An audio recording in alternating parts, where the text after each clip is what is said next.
the funny thing about this was obviously Bellamo has been told at halftime you're gonna get subbed out, so she's not even walked out, right? She's probably, I mean, they were saying this in the comms, she's probably in the shower by now, which means for her to like, maybe she wasn't in the shower already, but like the point is she had probably like de-kitted a little bit, like taken off her shoes and stuff like that. So she had to come back, which took some time.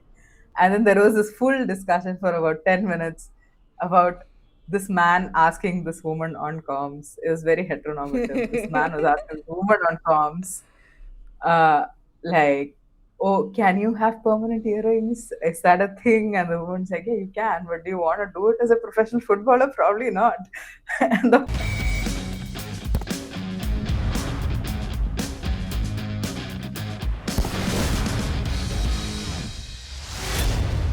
Hello and welcome. You're watching All About the W, your weekly deep dive into the WSL star stories and standard performances. Let's break it all down. My name is Ash, and as always, I'm joined by my co host Kai.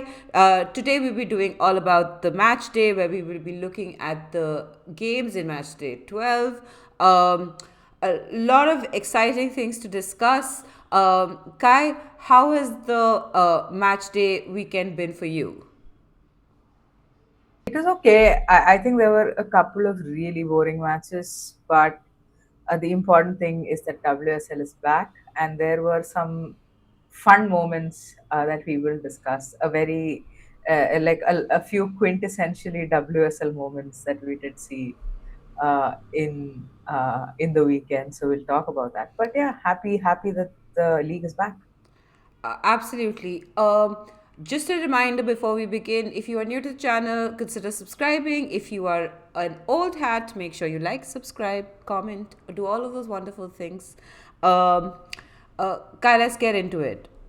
Match day 12. Yeah, Arsenal versus Manchester United finished nil-nil. Jade Riviere picked up a red card, her second yellow in the 65th minute. Ash, we did a live for this one. We did a preview for this one. We expected it to be a really exciting fixture, and it was just the opposite in some ways. What did you make of the game? I mean, I think perhaps now that I think about it in hindsight, the fact that everyone was coming back from break and, one or too many, like helpings at the Christmas dinner. I'm guessing everyone is Whoa! like sluggish. Whoa! I mean, I'm sluggish, so I can only imagine.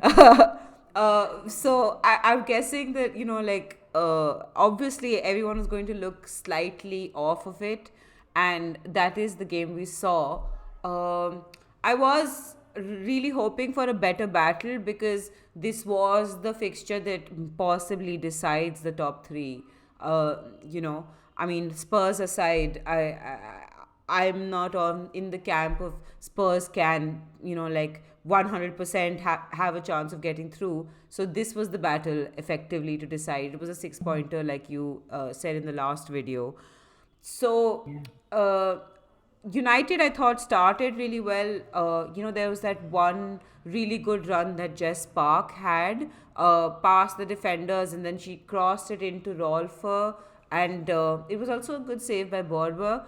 But like that's really all she wrote for United. I don't think United did a lot. I was really in some ways you would think that it was actually good for United in the sense that United were away, it was a point away at the Emirates.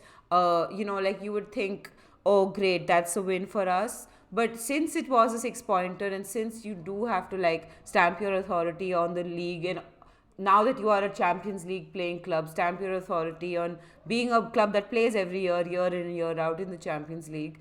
I think that it was a wasted opportunity because it was clear that Arsenal were not 100% at their best and they were there for the taking. And United did nothing but fall deeper and deeper and deeper as the game went on. Manam was totally ineffective. Kai, as you pointed out in the watch log, you were so pissed at Manam. And I'm just like, no, Manam is a good player. And Kai's like, but today, Manam is not a good player. And I was like, yeah. Yeah, I think I said that for Mallard, but honestly holds true for Manam as well. Yeah, yeah, yeah. Oh, yes, sorry. Sorry. Um, Yeah, yeah, yeah. um, But we were both frustrated with Manam as well as yeah, yeah, Mallard, yeah, like yeah, yeah. two. So, Yeah. yeah, I mean, both sides of the field we had like our frustrations. Um, Hmm. okay, yes. Coming to Vanam, so many wasted chances. But like the one chance that really pissed me off when it came to Manam was that there was this ball where Russo, like where she should have done better. Like Russo basically turned, held up play, crossed it into like this amazing position. Okay, and there's Manam who's just like literally 1 yard away from the ball. And if her Yeah. positioning had just been slightly better, it would have been an open access to goal. And I mean, of Yeah. course, Fallon was there, but like Fallon was in like sixes and sevens, and there was a very good opportunity there. Clearly, Manam didn't make it, and then Olivia Smith kind of like got a touch to it, and then Fallon claimed it, and it was like a whole like tussle in the box. And I'm like, you shouldn't have waited for Olivia Smith. You should have been the one at the end of that ball. Like, this is where positioning comes into play. And you have no excuses. Unlike Olivia Smith, you are not new to this team. You have been playing with Russo for a while. Mhm. So yeah, I was really pissed at Manam. I was pissed with all of Arsenal. They had like some 63% possession or something, and They had 60 plus touches in the United box, yeah, like which is just it's nuts. mad that you were not able to score. Like, let's put aside the fact that United, after the 65th minute, were playing with 10 people. Even with 11, like they allowed you so much leeway in their box. They were doing this last minute last ditch defending. They were like, you clearly had them penned in. You should have made something of that. I understand that when a team is like really organized and really like deep in their own half, it's very hard to break them down. But like that's what you're paid the big bucks for. Like, if you are to be a team that qualifies for the Champions League, that is what you have to achieve. And you had Yeah. so many opportunities. So I think Russo was the only one who was like really trying by the end of it. um so yeah, I was really pissed at Manam. One. I thought even Smith looked good for the first half at least. It's just Yeah, so I don't know, like the front line can't it doesn't seem to be clicking at all. yeah, I was going to come to that because I think the only battle that was worth following in this game was the Jade Riviere Olivia Smith battle. I thought it was a great Yeah. battle because there was these long diagonals coming into Smith, and like Riviere was constantly anticipating them and positioning herself to try to steal the ball from her. And at the same time, like you could see that Smith was giving her trouble because like Smith's pace and her guile was really giving her trouble because Riviere earned the first yellow after practically like mowing Smith down. At when I saw it originally, I was like, oh, maybe this yellow is a little bit harsh. But like Yeah. on replay when I saw it, uh, there was a little bit of a height to the boot, and it was very Yeah. obvious that Riviere just wanted to mow Olivia Smith down. So Yeah. I mean, we've definitely seen like more controversial red cards in this yeah, yeah, league. yeah, So, yeah, I mean, that's definitely. fair. Yeah, and the second was the 100% fair. In fact, that's when Ford, there was a challenge on Ford by Riviere. That was the second yellow. And, I kind of felt sorry for Riviere because you had like Olivia Smith that you had to deal with for like some 60 something minutes. And then, like, there is no respite because Ford comes in just afterwards, and we know like Ford is also a handful to deal with. So like it is a little bit of a credit that Riviere Red is a little bit of a credit to the Arsenal bench, I reckon. Yeah. you know Yeah, the only thing I have to say, listen, it was very, very poor decision making from Riviere, yeah, but I also feel like there was a little bit of responsibility on like Skinner maybe to sub her out because yeah, she is already on a yellow, and honestly, she was playing with fire a little bit, and we yeah, know the kind of defender Riviere is, right? Like she's not going to hold back; she is going to go in for challenges, yeah, yeah, and yeah, of course, she's going to get one of those wrong. So, I mean, I just yeah, I think maybe there was a bit of responsibility on Skinner yeah, as well. to Yeah, sub her out, especially since they've actually signed Lundqvist as Lundqvist. well. So yeah, but then again, I understand from the perspective of, oh, this is going to be Yeah, Lundqvist's first game. It's 60 minutes. Uh, they, they're still holding Arsenal to a draw. You don't want to throw a new player into that mix. Maybe yeah. that was a reasoning, but yeah, I mean, it was. It's just one of those things you can try and like explain and To be fair, reason it it's as much as possible you that at want. the 65th minute he would have done that, but like we nobody had the opportunity to Maybe find true. out. Yeah, yeah, absolutely. You're Benefit right. of doubt. But like the one player I think that we should like give credit to is Fallon Ellis Joyce. I thought that with her team being so deep and with Arsenal coming at them again and again and again and again, I thought Fallon Ellis Joyce did a brilliant job, not just as a shot stopper, but also to like end play by just claiming the ball and making sure it doesn't ping around too much in the box and this sort of stuff. Like Yeah, a lot of initiative from Fallon that I thought was really good, and like in tight spaces, passing out as well. I thought, I mean, United did nothing with the ball after she sent it off, but to be fair to her, that is not her fault. yeah. So yeah, What I do you think think about Renee Slager saying, Talis Joyce obviously went down twice. It was like a tactical timeout type of thing, right? We see goalkeepers do that in the WSL a lot. So, like Slager's obviously, I think um, she said it takes away from the entertainment value of the league because it slows the game down. Like, what is your opinion on the matter? Um, you know what? This is very like sour grapes because I remember Van Domselaar doing something similar. It's not like Arsenal have never wasted time in their Yeah, life. no, but that's the thing, right? Like every team, literally every team, including Chelsea, like Chelsea, at least I've not seen them do under Bompasser, but under Emma Hayes, like Anne Katzenberger was like the master of going down, Yeah. like to slow the game down. So literally, there is no team in the WSL that doesn't do it. But like I'm maybe asking about it from the perspective of like what that does to the game or what I mean, change in the sure, rules it's you want to irritating. I have. don't I don't like it. I think it's very like unsportsmanly. But you know, like I think all of us have to accept that these things will happen. Players will go down at the smallest of contact. Goalkeepers will sit and lay eggs on the ball. Like this is just tactics that, and you know, when your team does it and you win the game, you don't give a shit.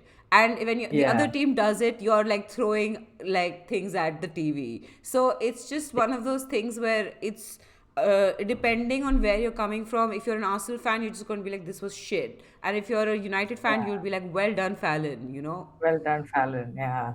Yeah, I agree. I mean, like, I've seen a lot of people on Twitter saying how it is very annoying, etc., etc. But I kind of find it funny. Yeah. Like, I genuinely do. Like, for example, in that in the game that Chelsea lost to Everton, like Brosnan did something similar. Like, Yeah. I don't think she ever went down. I Yeah. can't remember, but she did time waste quite a bit, and it just made me chuckle because it was just funny because at this point like you just expect it, right? It's part of the game.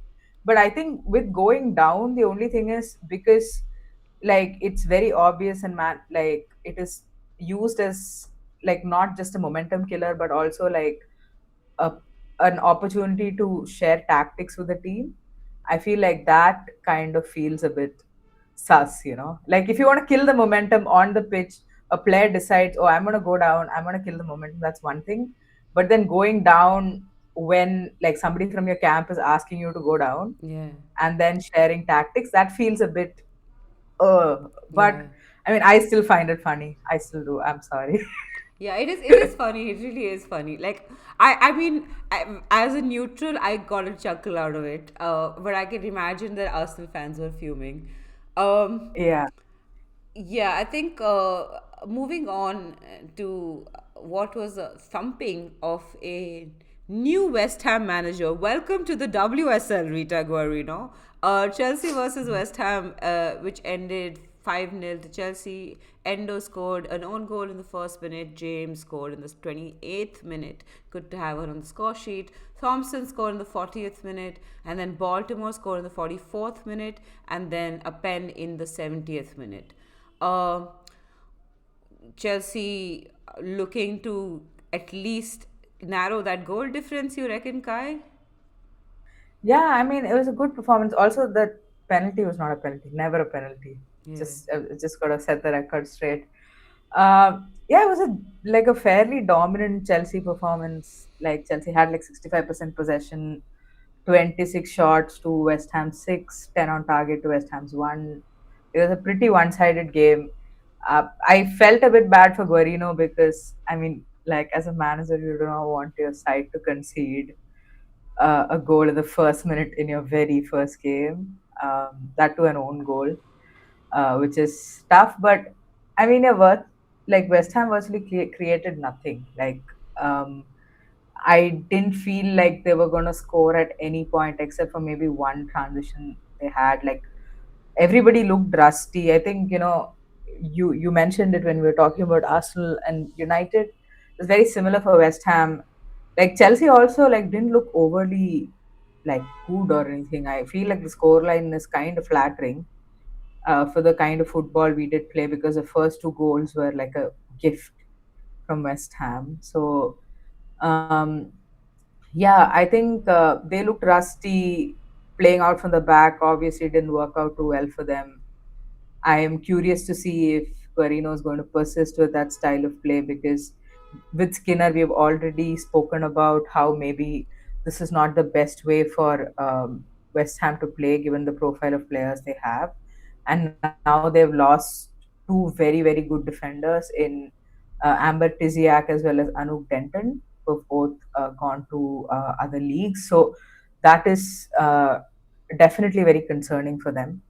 Uh, Not much else to say like about the game itself. I didn't quite get a sense of the kind of football she wants her team to play, but of course it's early days. Hopefully it gets better for West Ham.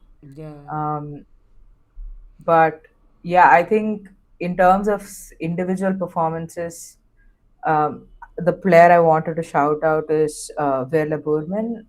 I mean, she is an incredible defender, an absolute Rolls Royce. Like um, I'm not even exaggerating. I cannot believe she's 19 years old. She's not played a lot of minutes, right? But Yeah. when I think back, like every time she's played, I've felt I've enjoyed watching her play. She's very calm. She reads the game really well. She's good recovery pace, and the thing that I really like the most about her maybe is the comfort with which she carries the ball forward. Because for Chelsea, out of all the defenders that we have, taking out Buchanan, obviously, I feel like the player who is really good at carrying the ball forward is Natalie Bjorn, Yeah. and obviously she's injured, and Burman is doing that extremely comfortably. She's a left-footed player as well, and she there were moments in the game where she carried the ball all the way to the edge of the box, which is really nice. Despite how deep West Ham was sitting, she did manage to beat two or three players to take the ball forward, and yeah, I mean, last ditch tackles. Everything. I mean, she just looks so assured. I really like hope that we manage to hold on to her. She's only 19. I feel I feel like we haven't had a good left-footed centre back since Magda left, and obviously Magda was like a young player who sort of grew at Chelsea and became the Chelsea captain, etc., etc. So with Burman, like I can't help but feel like if she sticks around, if we manage to hold on to her for the next 2 years, she'll be the first name on the team sheet. Yeah. Just exceptional. Yeah, but who knows? Um, Sonia might ruin her by trying to make her into a fullback. oh my god. Yeah, I mean because she's left. The reason I don't think that'll happen is because Sonia wants really like energetic fullbacks who can Yeah. like bomb forward. If you look at our fullbacks, right, Like Carpenter. uh, like Carpenter and Bronze and players like that, or you need the other profile, like somebody like a Baltimore, Yeah. who is who has like really good control of the ball, Yeah. like close control, extremely good. She's very dribbly. She also has like really nice hold up play, like probably one of the best in the team, despite not being the tallest player. She's very strong. And I feel like she's very, very key to holding on to possession. I feel like Burman is neither of these profiles. She's not somebody who's going to bomb forward. I feel like her like talents are best used in that center back position where she has the opportunity to read the game, uh, and uh, yeah, and like affect the game in those ways. But yeah, I mean, I do hope she doesn't turn her into a left back. At least we've not seen her play there till now, which is giving me hope. Yeah, yeah, But yeah, the other thing that I want to talk about in this game is the earring gate that happened. Right. So Chelsea are like 4-0 up. Um, Obviously, West Ham have essentially lost the game right at this point at halftime. And then at halftime, Guarino is like, fuck this shit. Like, I'm going to bring on my new player, Estelle Cascarino. New signing that they have. Halftime sub, right? Takes Bellamo out. And then there is chaos. Like, nobody knows what's happening. West Ham players are like waiting to do their huddle. Chelsea players are all in their positions already, and West Ham players are waiting to do their huddle. And the 11th player is missing. yeah. and then okay, finally we get to know it's because like Cascarino apparently has like a permanent slash semi-permanent earring which she had taped over, and the ref was like, no, nothing doing, you are not coming on. And obviously like Cascarino is saying, I've played in the Champions League with this on taped up, etc., etc., but no chance. And then the funny thing about this was, obviously Bellamo has been told at halftime you're gonna get subbed out, so she's not even walked out, right? She's probably, I mean, they were saying this in the comms, she's probably in the shower by now, which means for her to like, maybe she wasn't in the shower already, but like the point is she had probably like de-kitted a little bit, like taken off her shoes and stuff like that. So she had to come back, which took some time. And then there was this full discussion for about 10 minutes about this man asking this woman on comms. It was very heteronormative. This man was asking the woman on comms, uh, like, oh, can you have permanent earrings? Is that a thing? And the woman's like, yeah, you can, but do you want to do it as a professional footballer? Probably not. And the whole thing is really silly. Yeah, I mean, I don't know how I feel about this rule, because I understand, safety and all of those things. It's very nice. Like, when it comes to like safety, the concussion protocol makes a lot of sense to me. Okay, I'm like, okay, this is a new rule that it should be there, and it's very good that it is there. But when it comes to like jewelry and stuff, like unless it's like huge dangly earrings, which the players won't wear anyway because you can't run with them on. Yeah. Honestly, like it's not like yes, I can understand it being a safety issue, but you're running with shoes that literally have like pokey edges to them, like Yeah. so I just feel like this is just going too far on this, because I grew up like watching things like Maradona with these I mean, I was not alive, but like those were the highlights, right? Like these chunky like necklaces, and like I was alive for Ronaldinho's like like necklace flying in the air while he dribbles past like four Yeah. people. And I've seen like lots of players with little earrings and like all sorts of piercings. And so I'm just like, you know these It's not new, that deep. yeah, like let can we not like make everything a safety issue? Like it like at some point you just have to be like, oh, this is self expression, it's fine. If it does Yeah. injure a player, then you can call a player out on it, but to like ban a player from wearing them at all, I think is too Yeah. much. I don't know. I mean, I feel like I feel differently. I feel Yeah. like it's just stupid to have like, you're a footballer, like it's dangerous. Like, do you really, I mean, even the thing that you said, if somebody gets injured, you call a player out, you don't even need to. They probably are hurting already. You don't need to call them out on Yeah. top of that.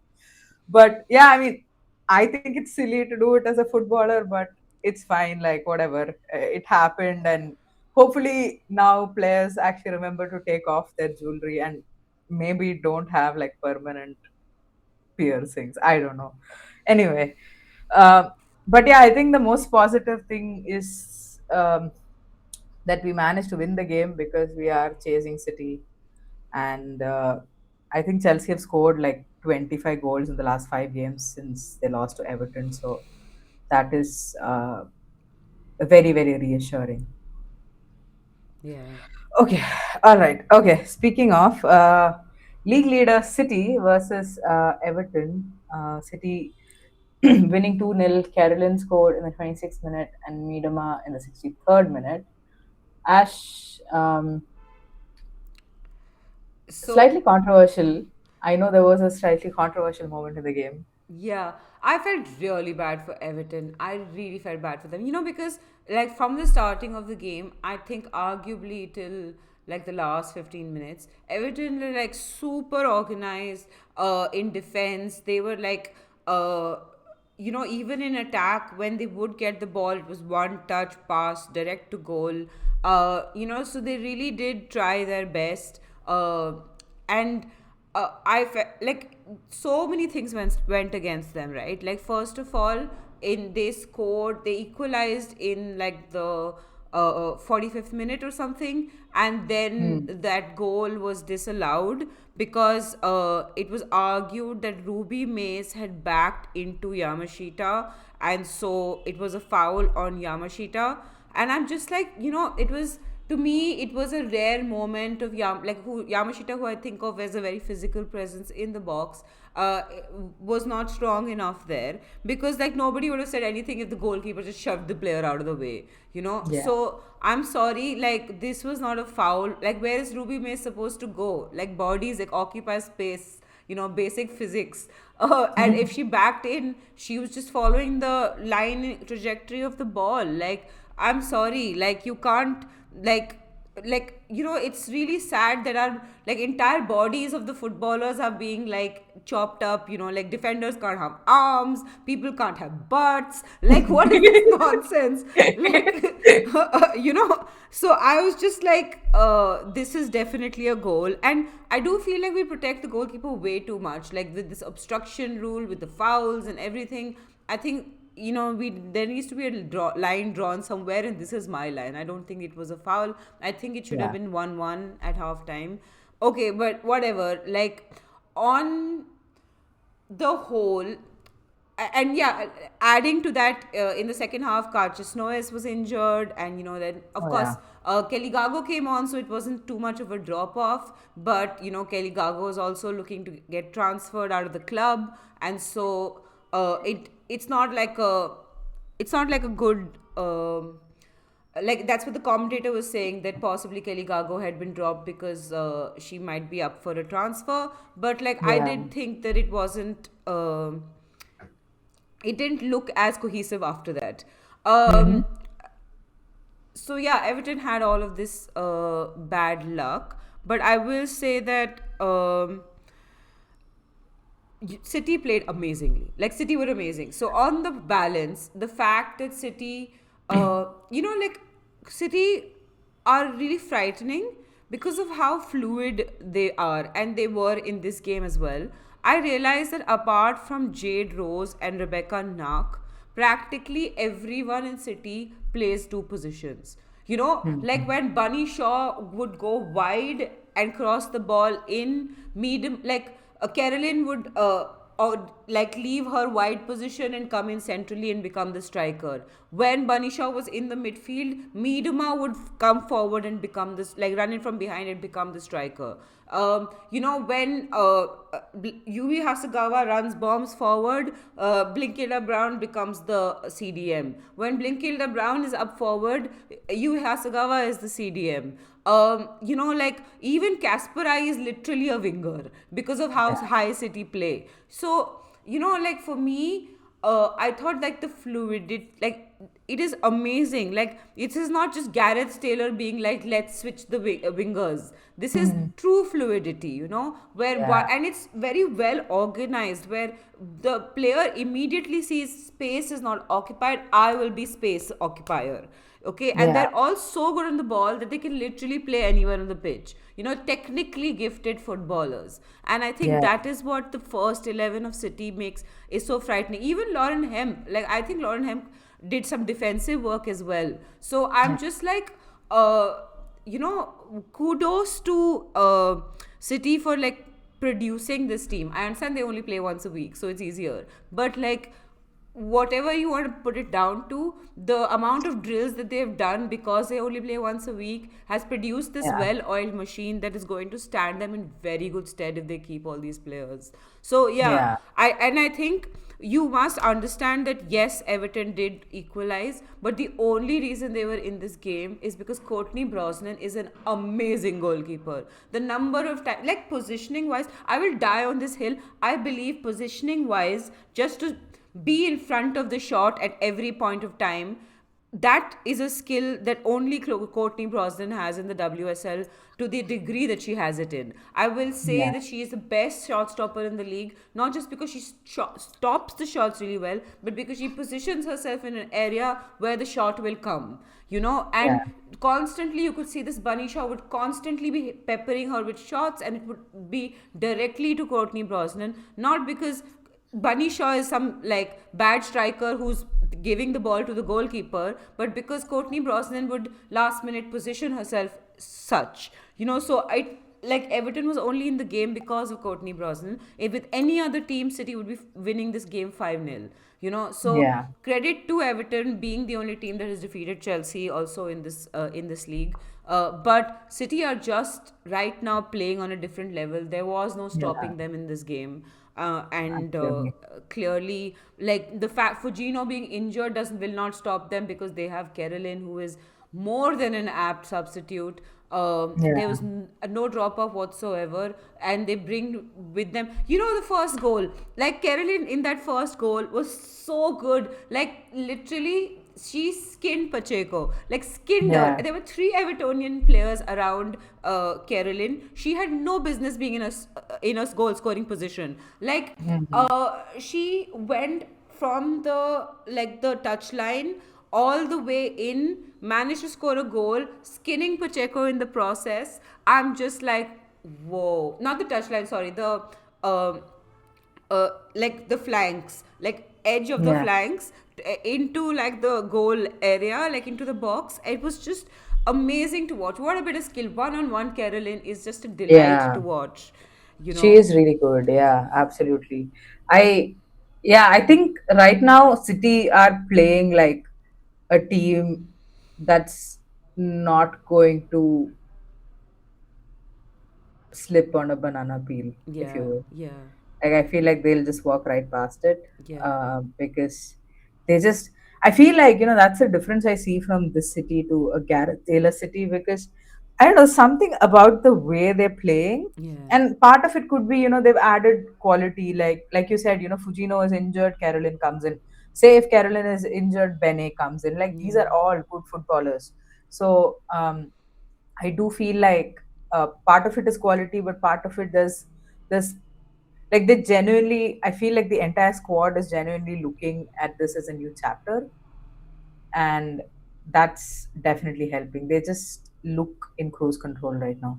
Yeah, yeah. I mean, it remains to be seen because they play Chelsea in the game after the next week's game, right? So two games down, they play Chelsea. Yeah, I think Chelsea are gonna So first it'll play be Arsenal. Arsenal, and then so like the I feel like the league will be decided in these two match weeks, which is if Exactly. you Chelsea beat Arsenal, and then Chelsea beat City, then Chelsea will be equal to City. Yeah, I just think if I mean no, we'll still be 3 points behind City. So it's not about the 6 pointers for me. Of course, like obviously Chelsea playing Arsenal at Stamford Bridge, which I think Chelsea have a good chance of maybe taking 3 points from that game. But like Chelsea historically have not done well at the Joy Stadium. For example, if you take last season, um, Chelsea played Manchester in that 4 game run that we did have. That's against Man City.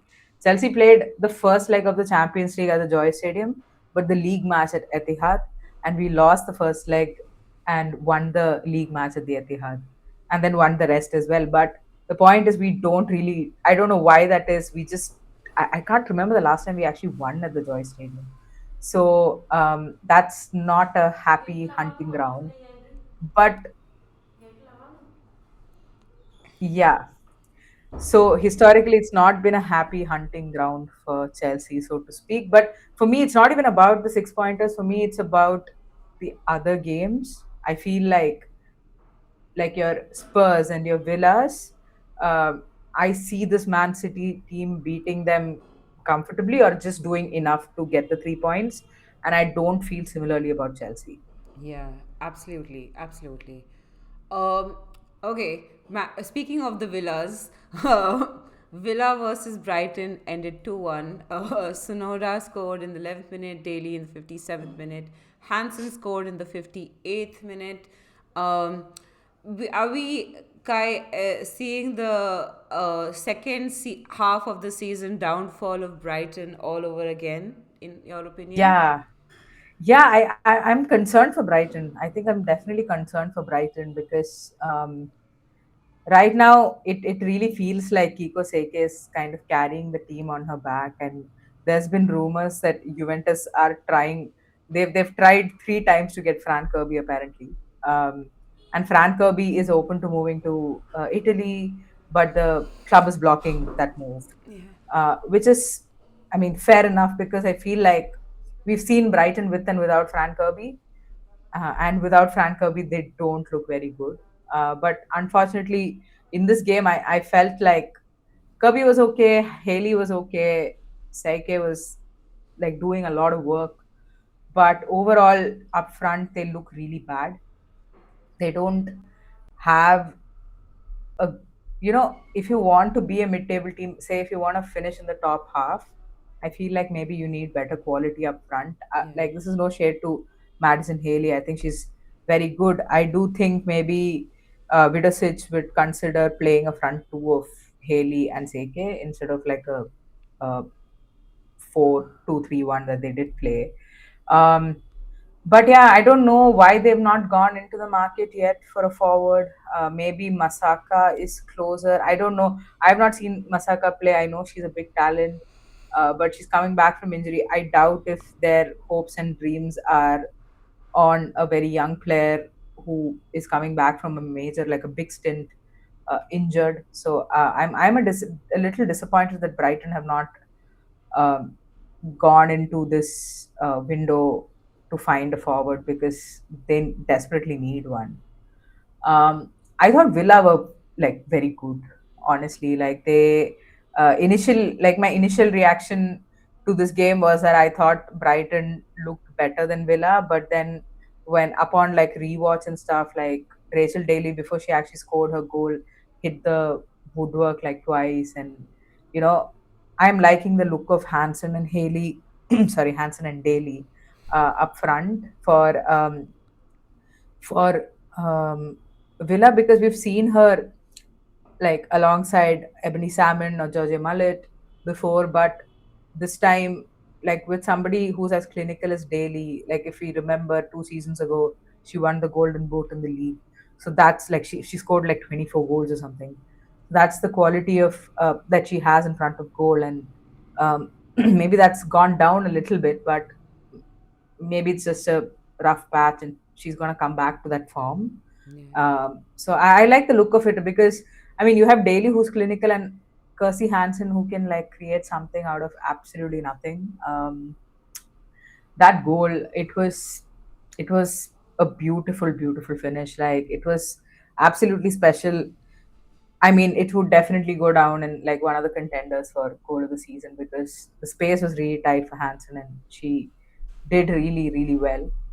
I think things are looking good for Villa. Like they've signed Jean Francois from Chelsea and Jenna Neiswanger from Arsenal on loan as well. So um, hopefully, like Jean Francois makes a lot of sense to me. I feel like it maybe gives Lucia Kendall more freedom to move forward than she does right now with like playing alongside, say, Missy Bokerns or Miri Taylor. I feel like Missy Bokerns defensively, I don't think she's the sharpest. In terms of Miri Taylor, I'm not really sure. I don't know her well enough as a player to make that assessment, but I do know that OJF is quite sharp defensively. So maybe the idea is to get the best out of Lucia Kendall. And I mean, she was incredible in this game. She did not put a foot wrong. Her passing was really good. She was so switched on defensively, won the ball back plenty of times, and she obviously got that assist for that goal. I have not seen Kendall take a whole lot of set pieces, but that was a really good free kick from her, which Daly put away. So, yeah, I think overall, Brighton should be concerned. Villa, listen, I'm saying all this, right? But Villa are so inconsistent. Yeah. Um, very, very unpredictable team, but hopefully they have a steadier second half of the season than they did earlier. Yeah, all right, Ash. Let's move on to Spurs versus Leicester, which finished 1-0. Uh, this is another funny moment of the weekend, which is the Spurs legend Ashley Neville moved to Leicester and then scored an own goal in the 40th minute, which was a winner for Spurs. I think it's going to take a little bit of time for Neville to maybe de-Spurs, Yeah, so to yeah. Well, speak. no, once you go Spurs, you never go back. Doesn't Back. rhyme. Damn it. I need to find a rhyme for that. Yeah, so you tried. Yeah, yeah. Yeah, once you go Spurs, you're always hers. That's what I'm going with. Okay, okay. Well done, well done. Oh, anyway, this was such a snooze fest. This game was so bad. Like I predicted that it would be. I said that when Spurs and Leicester meet, it's generally one of those really like games that you have to watch as if you're watching drudgery, and then it'll be a 1-0 score line, and somehow Spurs will get over the line. And this was Yeah. was the case. I think it's been a 1-0 score line a couple of times now. I can't remember. Last time it definitely was. I can't remember the last time. But it's been that for a while now. I remember the from last season where Spurs won 1-0 and it was like again a Leicester own goal. Like Spurs Yeah, won yeah, 1-0 with yeah, zero yeah. shots on target. Yeah, I remember so that game. this game also we were not that much better. We had like two shots on target. But like I'll tell you what surprised me is that in this game we created a lot of chances. So it says like in on foot mob it says big chances 5. Big chances missed 5.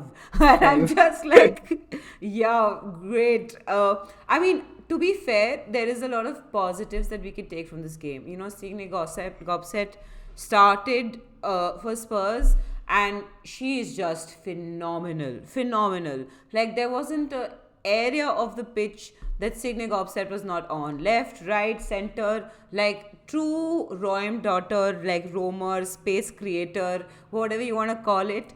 Um, uh, she was that. And like I thought that like the only maybe possible criticism I have of Gobset was that I wish that she had timed her runs a little bit better, because I think she was offside at least 2 or 3 times. But to be fair to her, she's playing in a new team. She doesn't know how fast the ball will come to her. So, like, timing the run also becomes hard. That will get better over time, hopefully. Yeah. She's also really young. So yeah, I'm anticipating that it's going to be an amazing midfield, because Micah Hamano came on, and Hamano for Gobset, and Hamano started a little bit like tentatively, but grew into the last 15 minutes so well. They were like, I literally sent Kai a picture of like Hamano with like 3 Leicester players around her and the ball, and literally got the like ball out of there, managed to pass it to a Spurs teammate. I don't remember who it was now, but then I was just like, well done, Micah. So like I am so excited for whatever like this midfield forward line looks like. My Yeah. only thing is, I have no problem with Winberg. I think she's a decent player, but I think when it compared to Gopset and England, she just looks like a little bit of a drop off. So I'd like to. I wonder if Ho can maybe fit Hamano in there somewhere instead of Winberg, and have Winberg Yeah. come off the bench instead. I don't know how that would look in terms of the team balance, but if we could get that going, because we created so many chances, we did nothing with them, of course, but we Mm. created a lot, and it is hard with Leicester. I think the best of the teams in the WSL will struggle against Leicester. They sit deep, they're super organized, and they were really good on the counter. I thought Shannon O'Brien was really, really amazing until she got I think she got injured in the middle as well. Oh, Sharon O'Brien was amazing. Hannah Kane was amazing. Very direct, giving a lot of trouble to Hunt and Koga. We saw a few rare missteps from Koga in this game, but like the Leicester players were pressing them constantly, so you're only going to expect that. Hunt, of course, is entitled to her two mistakes a game. yeah. I look forward to them now, honestly. But clean sheet, one goal, snooze fest, we move, Yeah, yeah. I And think that's fair. I mean, again, it's the first game that you're coming back, and I think you have the cup games next. No, I think the FA Cup and the League Cup yeah, semis and all of yeah, that. So, with some bench wait, no. strength. Do you have League Cup semis or are you No, no, out no, of we're League out. Cup? But we Oh, okay. United took us out. Remember? Oh, yeah, yeah, yeah. So you have the FA Cup game, and then Yeah, yeah, yeah, I yeah, think it's bench strength, all of that very yeah. positive for Spurs. It's gonna be. We're doing an FA Cup run. That's what's happening this season. I Mm, know it. yeah. Okay. Anyway, speaking of FA Cup runs, Liverpool versus LCL 0-0. Liverpool have not won a game, and LCL are basically like kamikazing themselves into trouble by firing their manager after two defeats. Uh, two consecutive defeats. Yeah, yeah, yeah. Uh, Kai, how did you feel about this game? Glad Liverpool got a point? Yeah, I mean, honestly, in the moment, I genuinely felt like this is the worst football match I have ever watched in my life because nothing was happening, like nothing. Like, at one point, I think it was 65th, 60, like around that time, they showed the stats which said Liverpool had 7 shots. No, not at that point, but basically showed that neither teams had a shot on target at 65 minutes. And at 90 minutes, Liverpool had 7 shots, LCL had two, and neither of the team got even a shot on target in a full 90 minutes. So, I mean, I was wondering why I found the game boring, and then I realized all of it was happening in the middle of the park. Um, I mean, both teams were pretty bad, but I do think you know what? I take that back. I think Liverpool actually looked okay in this game. It's been a while since we've seen Liverpool. Maybe it is because it's been a while since we've seen Liverpool look half decent. But in this game, maybe LCL just made them look extra good because LCL were really bad. And fair enough, they, like you said, it looks like they're kamikazing their way because they do have a new manager. He looked absolutely furious by the touchline. Yeah. Um, he was weirdly the commentator said at one point that, oh, he's talking to his players in English. And I'm like, Wait, what? what? And then he's like, oh, maybe actually there are a few players in the team who can speak Spanish. Like, of course, like for example, like somebody like a Fernandez or a Corrales or whatever, Does he they not speak have a Spanish. translator if that is the case? Like, don't they come with a translator? Yeah, I mean, I think the point that they were trying to make was that he does speak in English English. comfortably. Oh Anyway, well, it was a very he's weird he is moment. aptly named as a football manager because his name is Maestro. Maestre. Yeah, I mean, I feel like that comment was a testament to how boring this game was because, like, I don't know, like the commentators are discussing like linguistics and stuff, Yeah. and that's when it's all gone to shit.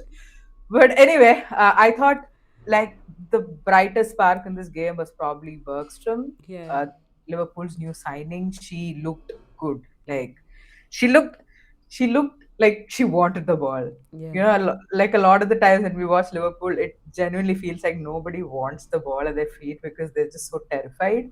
And this player wanted the ball at her feet, and she was eager to make something happen. She shot. I think she had like 3 or 4 shots in the game. She combined well with Shimizu as well. Won them a couple of corners. You know, she looks good.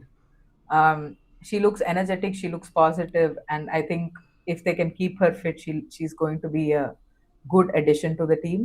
Olsen was obviously out in this game, which would explain why they didn't score a goal. But anyway, Mia Endevi started in the nine, and Oh my God. she wasn't very good. I don't know what else to say.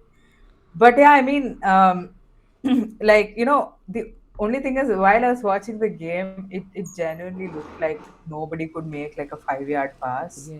because like it's like they were just passing to each other, like to the opposite team, and it was just infuriating to watch. And I was kind of surprised that there was like they had like 83 and 82% passing accuracy. Like I was just like, oh, when I look at the stat, that's weird. That's not what I felt, because genuinely they were just passing to the opposite team. Maybe I'm being too harsh, because I mean it was the last game of the weekend. I was a bit tired, but the positive thing is that Maestro looked really annoyed by the touchline. The only thing I'm concerned about with LCL is they obviously want to play a specific style of football. They've brought the manager in for that. Now, do they have the profile of players to play that football is the question, because I am not sure that they do. And the other thing is, if they want to get there, then they're gonna have to like rebuild a little bit. Uh, it just feels like something that was done without a whole lot of planning. But I mean, I would be surprised if Maestro sticks around for a very long time. Maybe I'll eat my words, but I feel like he's gonna get sacked in like a year. Yeah, I also, I mean, considering that Kang is not known for her patience, I do think that Yeah. that's what's going to happen. Anyway, that brings us to the end of uh, this game week review. We will come to you with the FA Cup preview in a few days. We apologize for the delay in this video. That was down to some technical difficulties. But we will see you soon.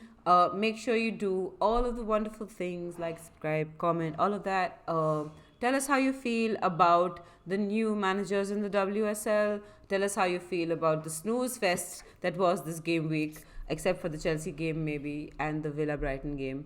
And we will see you soon. Bye bye.